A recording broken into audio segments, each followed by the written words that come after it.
The hotel corridor was silent, except for the faint hum of the central air. My heels clicked softly on the marble tiles, muffled under the plush carpet as I returned from a late-night walk meant to calm my nerves. Tomorrow was supposed to be the happiest day of my life. Our wedding. But happiness has a strange way of hiding in shadows. I stopped when I passed by the bridal suite next to ours.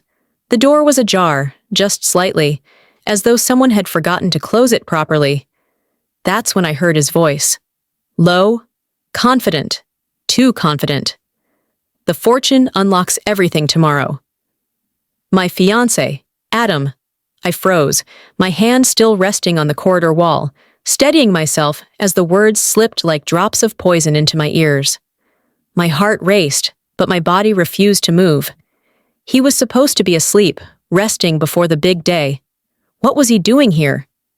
And more importantly, who was he talking to? I leaned closer, careful not to make a sound. A woman's voice responded, calm, certain, sharp. Are you sure she hasn't noticed anything yet? She?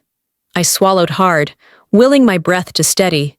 The woman laughed softly, almost mockingly, and Adam replied, Not a clue.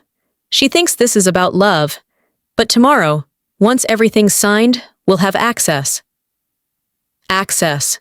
That one word hit me like a cold slap across the face. What access? I pressed my palm against the wall, trying to stop the dizziness creeping in. My ears strained, desperate to catch every syllable, terrified I might miss something crucial. The woman whispered again, too low this time, but Adam's chuckle was soft and certain. Relax. After the ceremony, it's ours. The air in the corridor felt heavier, like breathing through silk soaked in water. My throat was tight, my chest aching with the weight of words I didn't yet understand, but feared I already did. Was this about my family's money? I thought back to the countless conversations where Adam brushed off any mention of my inheritance, always insisting, I love you, not your fortune. How easily I believed him. How stupidly, desperately, I wanted to. I pulled back slowly, my footsteps lighter than my breath, and returned to our room, each step echoing in my ears like a drumbeat of betrayal. Inside, the fairy lights cast a soft golden glow over my dress, hanging perfectly on its stand, untouched, innocent. The dress I had dreamed of since I was 12. The dress meant for a love I thought was real. I sank into the edge of the bed, hands trembling in my lap, replaying every detail of what I'd just overheard. A part of me wanted to storm into that room, confront him, demand answers. But another part, the quieter, wiser part, told me to wait. I needed to know everything, the truth. I couldn't afford to misstep. Not now. Not with so much at stake. I grabbed my phone and checked the time. 11:42 p.m. Less than 12 hours until I was supposed to walk down the aisle, smiling at a man who might only see me as a key to unlocking something he wanted more than me. My chest ached at the thought. I had imagined Adam and I building a life together. Late-night kitchen dances, Sunday mornings tangled in soft sheets, growing old in a house filled with laughter and family photos. But now, all I could see was a different future. One where I stood beside someone who smiled in my face while planning something behind my back. I stared at my reflection in the window, the city lights twinkling faintly behind me. My own face looked strange, like a stranger's. Pale, wide-eyed, fractured. I whispered to myself, barely audible, "Don't panic, not yet. I needed proof. I needed to know who that woman was. I needed to find out exactly what Adam thought he was unlocking tomorrow, and whether love had ever been part of his plan. So before you get too comfortable, take a moment to like this video and subscribe, but only if you truly enjoy what I'm sharing here. And if you're watching right now, comment where you're listening from. I want to know how far this story reaches tonight, because tomorrow, everything changes. I didn't know then that what I'd overheard was only the beginning, the fortune, the whispers, and a secret I was never meant to find out. Tomorrow, I thought I was walking into a marriage, I didn't realize I was stepping straight into a trap. I barely slept that night. Every time I closed my eyes, I heard his voice again. Once everything's signed, we'll have access. By morning, the sunlight pouring through the hotel curtains felt colder than it should have. My wedding day was hours away, yet the air in the room was heavy, like something unseen pressing against my chest. I glanced at Adam sleeping beside me, his breathing steady, his face relaxed. How could he look so peaceful, while my entire world was cracking beneath his weight? I turned away, clutching the blanket tightly, afraid he'd hear my thoughts if I looked at him too long. I spent the morning moving like a ghost through rehearsals and final touches. My bridesmaids laughed in the corner, sipping mimosas, while I forced smiles that felt glued to my face. Nobody noticed my shaking hands. Nobody heard the storm inside my chest. Until one of the bridesmaids, Lila, leaned in close, her perfume sweet but sharp. "Hey," she whispered, almost conspiratorial. "I saw Adam talking to someone late last night, down by the elevators." I froze. My heart skipped so hard it hurt. "Someone?" I asked, trying to sound casual. "Yeah," she said, twirling her champagne glass. "Tall, dark hair, expensive shoes, definitely not from our side of the guest list." She smirked like she was sharing harmless gossip. Honestly, it looked intimate. My throat went dry. Was this the same woman I heard? "Did you see her face?" I asked. She shook her head, sipping her drink like it was nothing. But I'd remember her voice. She laughed. It was soft, low, kind of smoky, like someone who's used to being in control. Control. That one word hooked me again. This wasn't random. This wasn't some casual conversation. By noon, the pre-wedding chaos swallowed me whole. Guests arrived, makeup artists rushed in and out, stylists fussed over the smallest details. But under the surface, a different tension gnawed at me. I kept glancing at Adam during the photographer's staged getting ready session. He was charming, calm, the perfect groom-to-be. But when he thought no one was looking, I caught it. A flicker in his expression, like someone carefully keeping a mask in place. I wanted to ask him outright, to scream, to demand answers. But no, not yet. I needed proof. That's when I overheard them again. I was walking down the back hallway near the reception storage when I caught the sound of hushed voices. Adam's voice, low, tense, and hers, velvety, calculated. "You have to stick to the plan," she said. "Don't get sentimental now." Sentimental? I stopped dead, pressing myself against the wall. "I'm not sentimental," Adam whispered back. "I'm just saying, she trusts me, completely." She laughed softly. That same laugh Lila had described. The smoky one. "Good," the woman said. "Then tomorrow she'll sign without hesitation, and by next week the documents are filed." Documents. My stomach dropped. What documents? I edged closer, praying the carpet swallowed my footsteps. I peeked around the corner just as the woman shifted into view for a split second. I caught only a flash.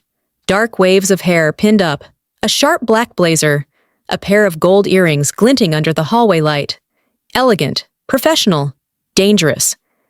Before I could see more, someone called my name from behind. One of the planners, frantic about seating charts. I turned instinctively, answering softly. And when I looked back, they were gone. The rest of the day blurred like fog on glass.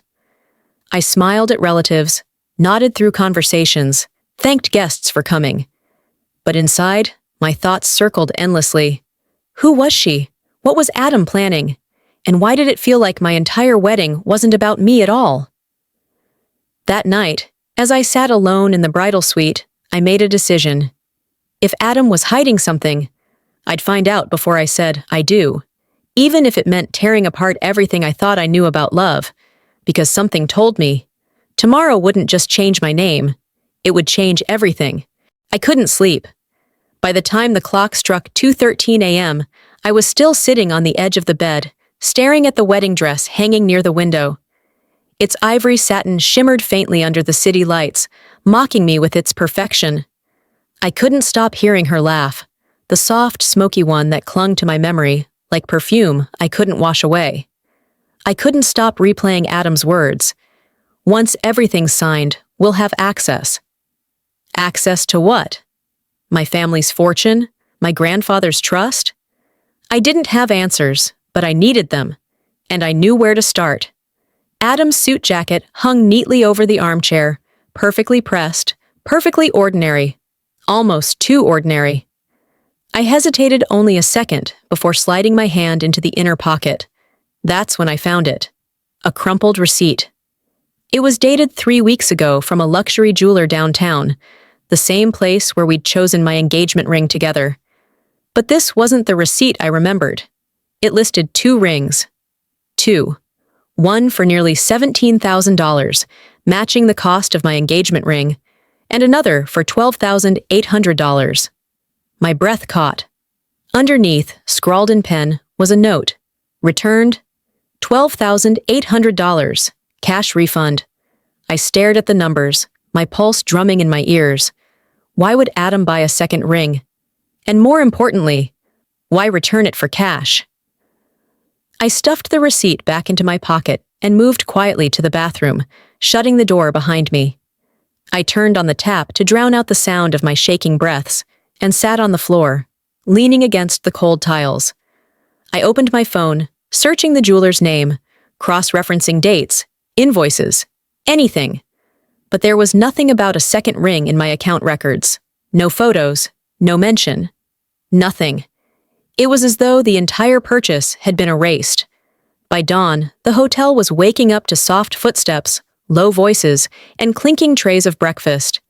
But inside my chest, chaos was brewing louder than any celebration outside. I watched Adam from across the room as he got ready for his morning golf session with the groomsmen. He hummed under his breath, smiling at his reflection, like a man with no worries in the world. I wanted to believe the humming. I wanted to believe the smile, but I couldn't. Not anymore. I slipped the receipt into my clutch and headed for the elevator, heart hammering with every step. I didn't know exactly what I was looking for yet, but I knew this much.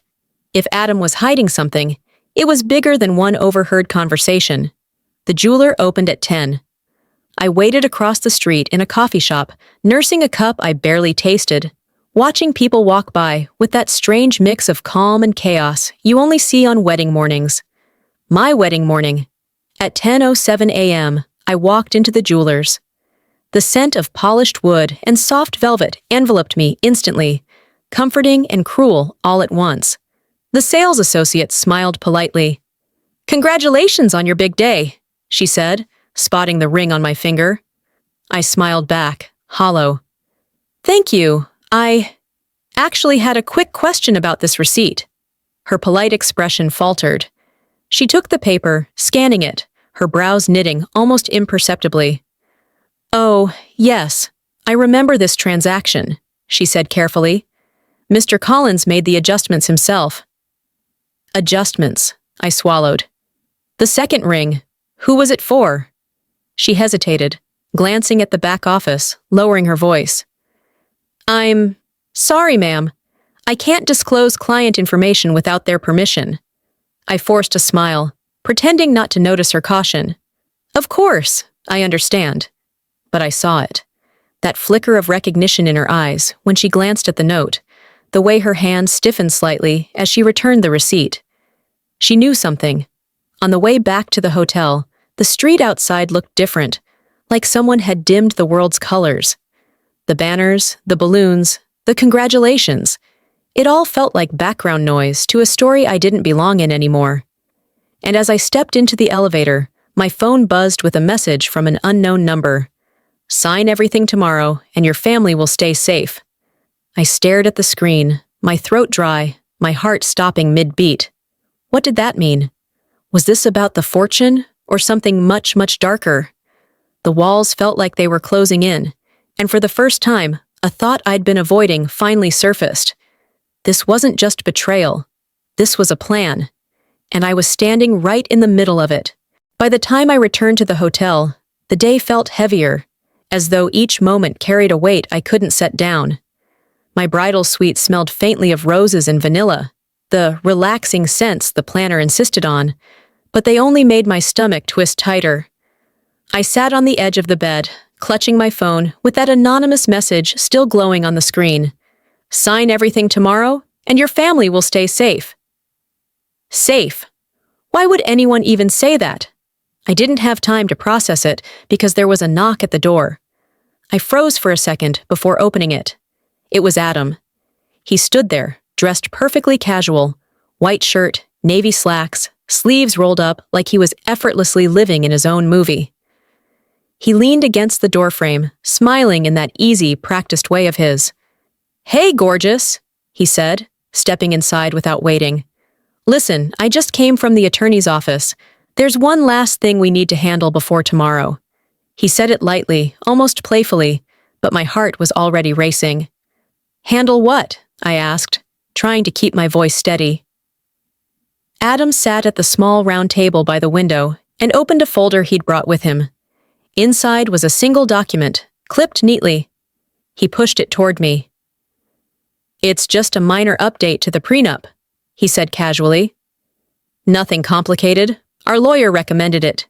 You know, to keep things clean." I frowned, scanning the first few lines. Legal jargon swam before my eyes, cold and impersonal. Emergency power of attorney in the event of incapacitation or death. I looked up sharply. "What is this?" "Standard language," he said quickly, waving his hand. "Just in case something happens to either of us, it lets the other handle assets without delays." I stared at him. "You never mentioned this before." He smiled, soft and careful.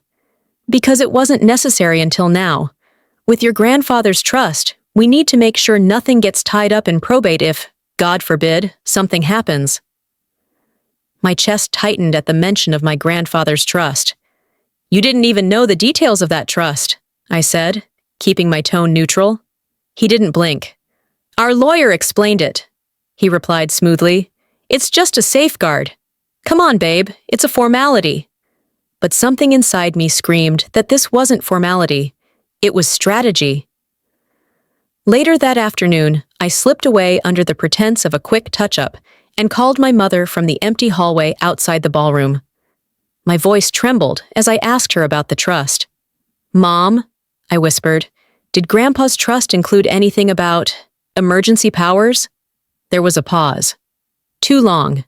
Then her voice came back, low and deliberate. "Yes, but you don't need to worry about that." "Why are you asking?" I pressed harder, lowering my voice even more. Does it give my spouse control over the assets?" Another pause. "Only if you sign a power of attorney before marriage," she admitted reluctantly. My blood ran cold. By evening, the wedding planners had dragged me into a final walkthrough of tomorrow's ceremony, but I barely heard a word they said. I kept replaying the conversation in my head, lining up details like puzzle pieces. Adam somehow knew about a clause he shouldn't. He suddenly produced a prenup update I'd never seen. Someone warned me anonymously to sign everything, and then, at the rehearsal dinner, I caught him again. We were standing by the dessert table when I heard it. The same soft, smoky laugh I'd overheard in the hallway yesterday. My body reacted before my brain did. I turned sharply, scanning the crowd. There she was. A tall, elegant woman in a black silk dress, hair pinned up effortlessly, gold earrings glinting under the lights. She held a glass of champagne like it belonged to her, laughing softly with one of Adam's groomsmen. I recognized her instantly. It was her, the woman from last night, the one who told Adam not to get sentimental. Our eyes met across the room for the briefest second. She smiled, slow, deliberate, knowing. And in that one look, I realized two things. She knew I'd heard them, and she wasn't afraid of me at all. That night, back in my suite, I sat cross-legged on the bed with the prenup open in front of me, my heart pounding in my ears. I highlighted every clause, every condition, every harmless signature line that somehow gave away more power than I'd ever agreed to. Adam thought he was clever, But he wasn't the only one who could make plans. I wasn't signing anything, not yet. I spent most of the night staring at the prenup spread across the bed, my highlighter bleeding yellow over phrases that felt too precise to be harmless. Immediate access to principal funds. Emergency power of attorney. Contingent distributions triggered upon marriage. It wasn't just protection, as Adam called it. It was control. And somehow, Adam knew about the one thing no one outside my family should have known: my grandfather's trust clause. I called my mother again just after dawn, pacing barefoot across the suite's cold marble floor. She sounded half asleep, her voice rough with irritation. "Mom," I said, trying to keep calm. "How did Adam even know about the trust clause? I never told him, did you?" She hesitated. Too long. "I didn't," she said finally. "Not directly." "Not directly?" I snapped, trying to keep my voice low. "What does that mean?" She sighed softly. "Your Aunt Elise. She's close with Adam's mother. Maybe she said something over dinner one night. But don't worry, sweetheart. Adam loves you. That's all that matters." But the words felt hollow, brittle, wrong. I hung up before she could say more, my chest tight with suspicion. If Aunt Elise had mentioned it casually, fine. But Adam somehow knew specific details, exact phrasing, trigger conditions. And that meant he wasn't just guessing. Someone was giving him information. By mid-morning, the hotel lobby was buzzing with guests, vendors, and florists scrambling under towering arrangements of white orchids. But their laughter and chatter felt like background noise to the pounding in my head. I couldn't shake the feeling of being watched. Everywhere I turned, someone seemed to pause just slightly when I passed. The event planner, the assistant carrying seating charts, even Adam's cousin, who quickly slid his phone back into his pocket when our eyes met. Was I imagining it? Or had the walls started closing in? I slipped into a quiet corner near the balcony and pulled up the original documents from my grandfather's estate on my phone. I scrolled through pages of dense legal text until I found it. Clause 17, Spousal Access Restrictions. No spouse shall gain principal access unless the beneficiary is declared legally incapacitated or grants explicit emergency power in writing. I read it 3 times, my palms growing damp. This wasn't something anyone could casually guess. Adam had to know about Clause 17 specifically to design that prenup the way he did, which meant this wasn't coincidence. This was coordination. I needed answers, and fast. I called our family attorney, Michael, the one who'd managed the trust since my grandfather passed. He picked up after a few rings, his voice smooth but strained. "Ah, congratulations on the big day," he said warmly. I cut straight to the point. "Michael, who has access to the trust documents?" "Only you, your mother, and me," he said without hesitation. "Not even Aunt Elise?" "No," he replied firmly. "She isn't listed as an administrator." My stomach dropped. So how did Adam know? I hesitated, then asked the question I dreaded. "Michael, has anyone requested copies of the documents recently?" There was a pause on the other end. "Yes," he said slowly. "About 2 weeks ago, through an email from your mother's account. She said you wanted backup copies sent to your fiancé's attorney." I froze, gripping the edge of the balcony rail until my knuckles turned white. "My mother?" "Yes," he said gently. "I can forward you the email if you'd like." Back in my suite, I opened Michael's forwarded email. It was short, clean, professional, perfectly polite. But there was one problem. My mother didn't write it. I knew her phrasing, her punctuation, her favorite sign-off. This wasn't her. Someone had spoofed her email. That night, while everyone gathered for the rehearsal cocktail hour, I sat alone in the suite, staring at the fake email, the prenup, the anonymous text, and the receipt from the jeweler, all spread across the bed like pieces of a puzzle I didn't yet understand. And then, just as the panic started bubbling over, my phone buzzed again. Another message. "Don't involve the police. Trust the plan. Sign tomorrow, and no one gets hurt." My entire body went cold. This wasn't just about money anymore. Someone was making sure I played my role tomorrow, and I still didn't know what the cost of disobedience would be. But one thing was certain, I was running out of time. The rehearsal dinner was loud and glittering, full of champagne toasts and forced laughter, but none of it touched me. I sat at the long table, smiling when expected, nodding when spoken to, holding a fork I never lifted to my mouth. My thoughts weren't here, not with the bridesmaids comparing hairstyles or my mother fussing over the dessert display. They were with the email, the prenup, the texts, and that smoky laugh still echoing in my head like a warning bell. Adam, of course, was effortless. He moved from guest to guest, laughing easily, clapping shoulders, pouring drinks like a man with nothing to hide. His mask was perfect, but the best man wasn't as careful. Ethan, Adam's closest friend since college, the one who always joked too loudly, drank too quickly, and looked at me a little too long when he thought Adam wasn't watching. He stumbled toward me near the dessert table, a glass of whiskey sloshing in his hand. "Big day tomorrow, huh?"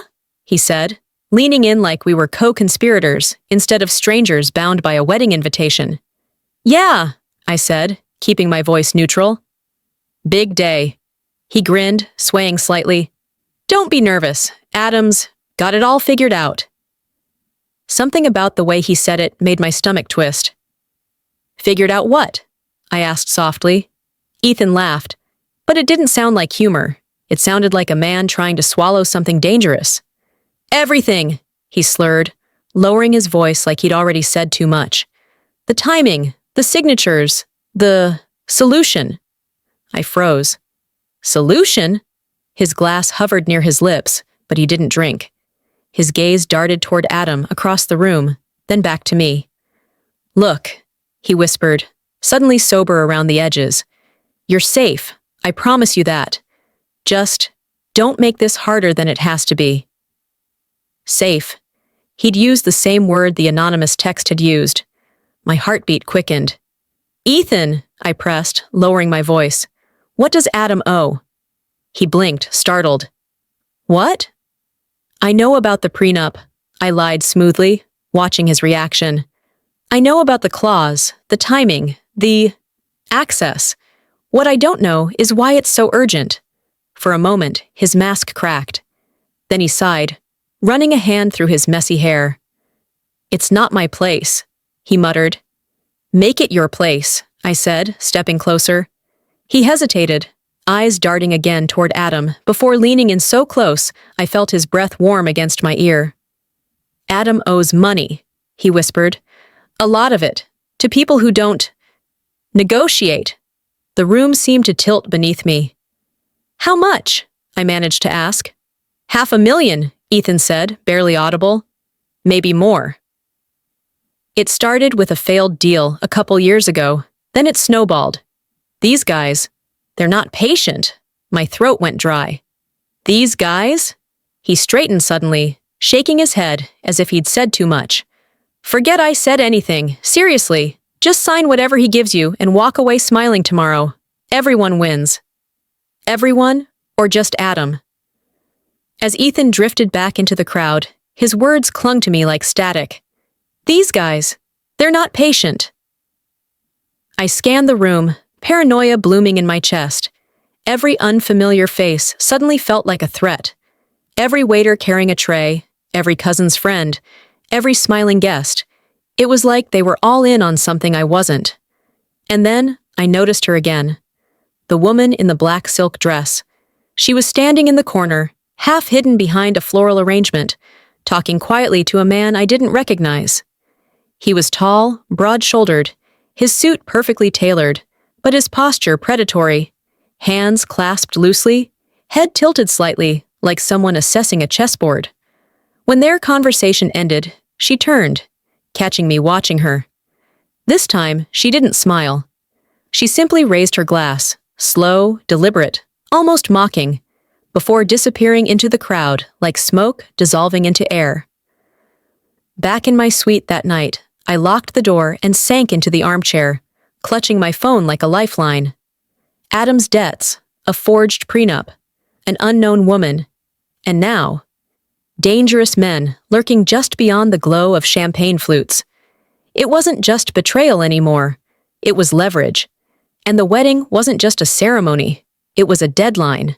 The suite was silent, except for the muffled thud of music and laughter rising from the ballroom below.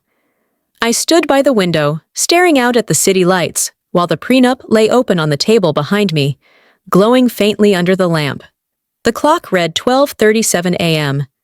My wedding day had already begun, but the last thing I felt was peace. I should have been sleeping. I should have been dreaming about walking down the aisle, not piecing together fragments of a puzzle I didn't understand. And then my phone buzzed. A text from Lila, my bridesmaid, the same one who had whispered about seeing Adam talking to the mysterious woman by the elevators. "Meet me in the bridal lounge. It's urgent." I hesitated. Every instinct screamed caution. But curiosity and fear won. The lounge was dimly lit, a soft golden glow spilling across velvet chairs and polished marble floors. Lila was sitting there, cross-legged on the couch, scrolling through her phone like she'd been waiting for me. "You okay?" I asked softly. She jumped, startled, quickly locking her screen before shoving the phone into her clutch. "Oh, yeah, just couldn't sleep," she said, forcing a smile. "Thought you might need some company." Something about the way she avoided my eyes made my stomach knot. We sat there in silence for a while, sipping lukewarm tea from the catering tray. Lila filled the quiet with soft chatter about flowers and playlists, but her voice sounded far away. I kept replaying Ethan's warning about Adam's debts. $500,000. Dangerous men, no patience. Was she part of this too? When she excused herself to the restroom, she left her clutch on the couch. I don't know what made me do it. Instinct, maybe. But my hand reached for her phone before I could stop myself. It was locked, but a notification banner was still glowing faintly across the screen. Adam Collins. Make sure she doesn't back out tomorrow. My breath caught. I tapped the message quickly, heart pounding, hoping the phone wouldn't lock. A thread opened. Dozens of unread messages scrolled upward like falling dominoes. Adam. Stick close to her. Keep her calm. Adam. Don't let her see the docs until we're in the suite. Adam. Did you tell her about the family blessing story? Keep it consistent. My hands trembled as I read each line, bile rising in my throat. She'd been working with him all this time. The same Lila who held my hand during dress fittings. The same Lila who cried when we picked the veil. The same Lila who called me her sister. My vision blurred. When Lila returned, I was sitting exactly where I'd been, clutching my teacup so tightly it almost cracked. "You okay?" she asked, tilting her head, the picture of innocence. "Yeah," I said, forcing a calm I didn't feel. "Just tired." She smiled, soft and practiced, slipping her phone back into her clutch without a second thought. But now I couldn't unsee it.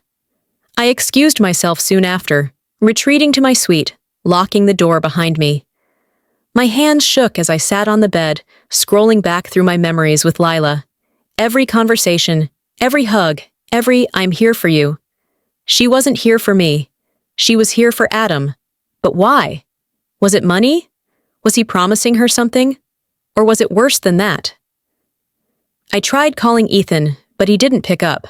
The unanswered rings made the silence louder, heavier. I checked my own messages, scrolling back through months of wedding planning, looking for signs I'd missed. There were moments, tiny things, that suddenly stood out. Layla insisting we use Adam's recommended photographer. Layla forgetting to send me invoices for catering until Adam handled it. Lila telling me not to stress over the prenup, calling it a modern thing. She wasn't just a bridesmaid.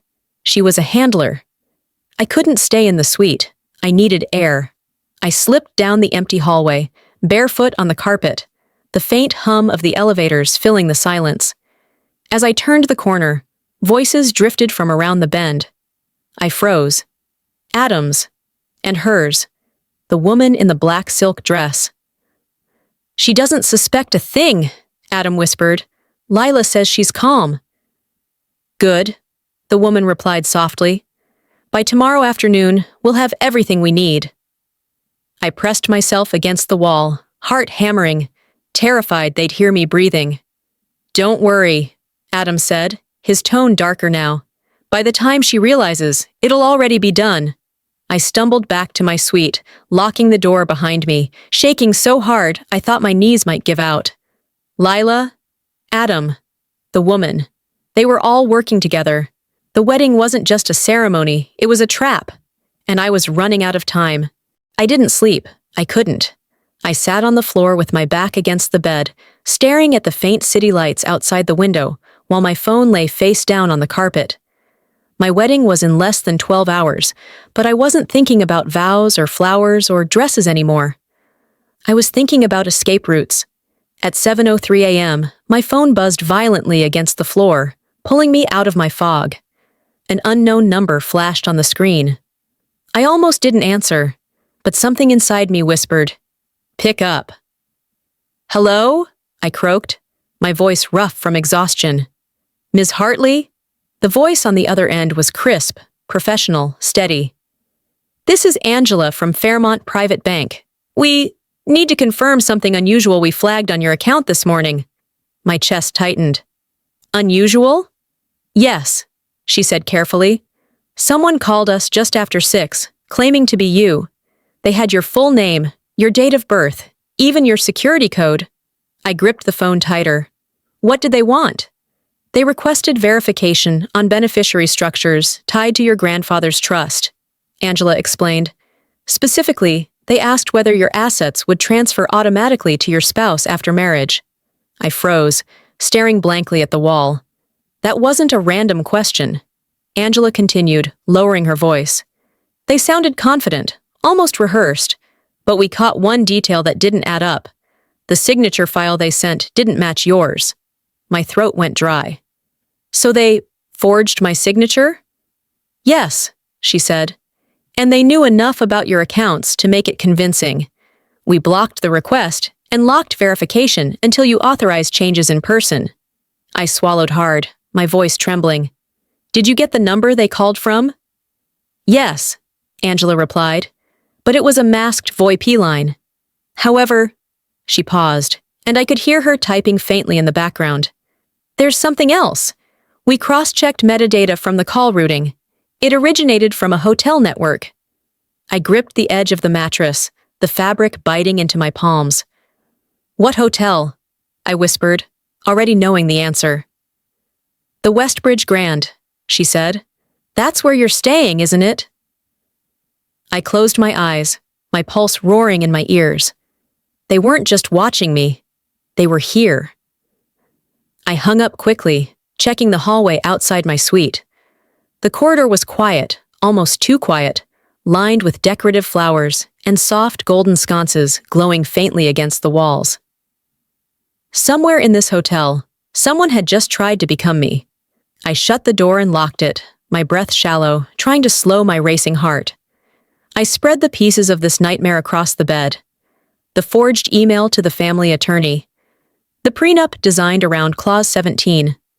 Lila's texts coordinating with Adam. And now, the bank impersonation. It wasn't coincidence. It wasn't paranoia. This was planned. I grabbed my laptop and logged into the trust account portal, fingers trembling so badly, I had to retype my password 3 times. When I finally got in, my worst fear was confirmed. 3 failed login attempts, all within the last 12 hours. Whoever this was, they weren't stopping. By 8:45 a.m., my phone buzzed again. Another unknown number. I hesitated, then answered. "Ms. Hartley?" Angela's voice again, but sharper now. "We just received an internal alert. Someone physically tried to request account authorization at one of our downtown branches 30 minutes ago." My breath caught. "Did they get it?" "Number they walked out when asked for secondary ID," she said. "But based on the CCTV description, it matches a guest registered at your hotel." I gripped the edge of the table, my knuckles white. "Who?" Angela hesitated, then lowered her voice. "Ms. Hartley, does the name Sabrina Vaughn mean anything to you?" I froze. The name slammed into me like a cold wave. Sabrina Vaughn, the mysterious woman in the black silk dress, the smoky laugh, the one Adam was meeting in secret. I hung up without responding, adrenaline surging through my veins. I didn't need Angela to confirm it. This wasn't just Adam's plan anymore. Sabrina was orchestrating this, and she was already 3 steps ahead of me. I sat there in silence, forcing myself to breathe slowly, evenly, until the panic settled just enough for me to think. Sabrina wasn't just helping Adam. She wanted something bigger, something worth risking forged emails, impersonation, and bank alerts. But what terrified me most wasn't Sabrina's plan. It was the realization that she'd built it around me. And tomorrow, at the altar, I wasn't just a bride. I was the key. The morning air was heavy, thick with the scent of lilies from the hallway arrangements, but I couldn't breathe. After the banker's warning, the walls of my suite felt like they were closing in. Someone had forged my signature, impersonated me, and was trying to force my hand. And now I knew Sabrina Vaughn's name, the mysterious woman from the black silk dress, the smoky laugh, the one moving pieces behind the scenes like a chess master. But one question burned louder than all the others. How did she know so much about my grandfather's trust? I thought of calling my mother again, demanding answers, but a deeper instinct told me she wouldn't tell me everything, not over the phone, maybe not at all. Instead, I remembered something, a drawer, my father's old desk, the one I hadn't opened in years. Back when he was alive, he used to say, "There will come a day when you'll need to protect yourself from the people who love you most." I thought he was being dramatic. Now those words hit differently. I slipped away from the hotel quietly, taking the side exit where the planners wouldn't see me, and drove across town to my parents' house. My mother was at the salon for a pre-wedding appointment, so the house was empty, still, and unnervingly quiet. In my father's study, sunlight filtered through dusty blinds, settling over the walnut desk he had guarded like a vault. The key was where he always left it, tucked into the spine of an old atlas. The drawer groaned when I opened it. Inside were stacks of old documents, insurance statements, handwritten notes, and envelopes labeled in his neat, deliberate handwriting. Most were unremarkable, but one stood out. A plain ivory envelope sealed with red wax, pressed faintly with the letter H. On the front, in my father's unmistakable scrawl, "For pressure days." My hands shook as I broke the seal. Inside was a single page. His writing, hurried but steady. "If you're reading this, it means you've come close to making a mistake you can't undo. You will be offered love, security, and protection, but it will cost you everything. Read Clause 17 carefully. Never sign an emergency power of attorney without verifying who benefits. And if anyone knows about the locked distribution schedules, they've already gotten too close." I reread the note, the words sinking like stones in deep water. If anyone knows about the locked distribution schedules, Adam knew, Sabrina knew, which meant this wasn't random. This wasn't new. Beneath the note was a second item, an old photograph. It showed my father at a fundraiser, smiling with 2 men and a woman in a sleek black dress. The woman's face stopped me cold. Sabrina Vaughn. The smoky laugh. The black silk dress. The woman pulling strings behind Adam. She wasn't new. She'd been around for decades. On the back of the photograph, my father had written a single line. "She is not who she claims to be." I sank into his leather chair, my breath shallow, my mind racing. How did Sabrina know my father? Why was she at that fundraiser? And why was he warning me about her years before Adam and I ever met? I was still holding the photo when my phone buzzed. A text. Unknown number. "Leave the house now." My blood ran cold.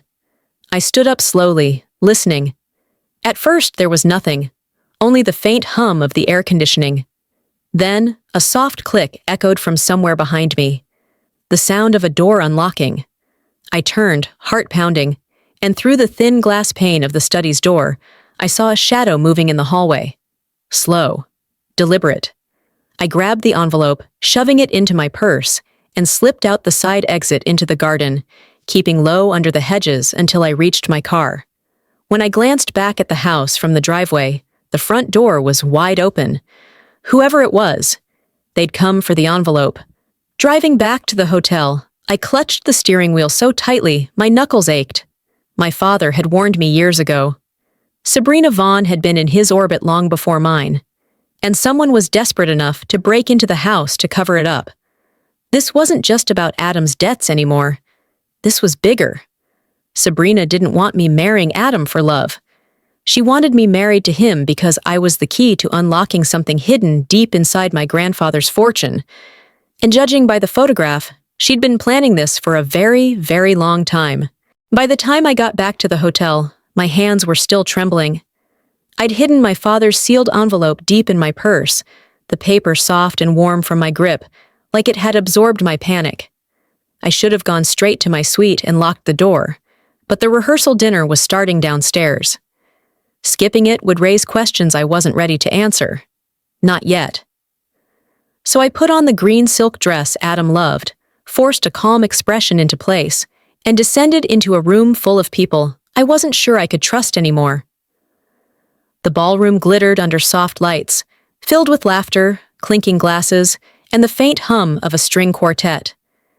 Guests circled tables draped in ivory linens, floral arrangements towering above them like silent sentinels. I smiled when people greeted me, hugged when expected, nodded at conversations I didn't hear. But beneath the surface, I was unraveling thread by thread. Adam caught my eye across the room and smiled. That easy, practiced smile that had once made me feel safe. Now all I saw were the secrets behind it. Beside him stood Sabrina Vaughn, in another black dress that caught the light like spilled ink. She held a glass of wine delicately, her fingers resting on the stem, her expression serene. When she noticed me looking, she raised her glass, that same slow, deliberate gesture I'd seen before, and sipped without breaking eye contact. I turned away first. Dinner began quietly enough. Champagne flowed, plates clattered softly, and toasts were made. Lila sat 2 seats away, leaning toward me now and then with little updates about schedules, flowers, and ceremony rehearsals, acting like nothing was wrong. But I couldn't shake the memory of Adam's texts on her phone. Halfway through the main course, a waiter approached, placing a beautifully plated dessert in front of me. It was a delicate almond tart, glossy and perfect. My stomach tightened instantly. I'm allergic to almonds, severely. I looked up sharply. "I didn't order this," I said softly. The waiter blinked, confused. "This was sent specially for you, ma'am. Mr. Collins requested it." Adam. My pulse pounded in my ears. I glanced at him, but he was busy chatting animatedly with Ethan, barely glancing my way, his expression unreadable. I pushed the plate aside discreetly and signaled another waiter, whispering quickly, "I have a nut allergy. Could you check the kitchen to make sure nothing else has almonds?" The waiter nodded and hurried off. When he returned, his face was pale. "Ma'am," he said quietly, leaning close so only I could hear, "that dessert wasn't on tonight's menu. The kitchen didn't make it." For a moment, I couldn't breathe. If the kitchen didn't make it, who did? I excused myself to the restroom, walking calmly, forcing every step to look effortless, while my heart hammered against my ribs. Inside the marble-tiled bathroom, I locked the door and braced myself against the sink, my reflection pale and unrecognizable under the soft lighting. I tried to steady my breathing, but it only quickened when my phone buzzed in my clutch. A text. Unknown number again. "Eat what's given to you. Stop resisting." I nearly dropped the phone. Someone was watching me, right here, right now. I left the restroom cautiously, scanning the ballroom. Everyone looked normal, smiling, laughing, clinking glasses. But the air felt wrong, like I was moving through a stage set, where everyone knew their lines except me. When I reached my table, the almond tart was gone. In its place, a small folded napkin rested neatly on the edge of my plate. My hand shook as I opened it, revealing 4 words written in rushed, blocky handwriting. "Sign, or you'll regret it." I glanced around sharply, but nobody was looking at me. Adam was laughing at something Ethan said. Layla was fixing her lipstick. Sabrina was speaking to one of the planners, her back turned. Who left it? I lasted another 20 minutes before leaving early, blaming pre-wedding nerves. The moment I stepped into the hallway, my phone buzzed again. This time, a voicemail from an unknown number. I pressed play. Sabrina's voice, smooth and deliberate. You're making this harder than it has to be, darling. You don't want mistakes before your big day. Sleep well. The message ended with silence so deep, I could hear my own pulse. Back in my suite, I locked every door and window, drawing the curtains tight. They weren't just manipulating me anymore. They were threatening me. This wasn't subtle. This wasn't whispered plans in hallways or quiet prenups slipped under papers. This was open pressure. And yet, I couldn't go to the police. Not without proof. Not without knowing who I could trust. The wedding wasn't just a ceremony anymore. It was a countdown. And now, I wasn't just fighting for my fortune. I was fighting for my life.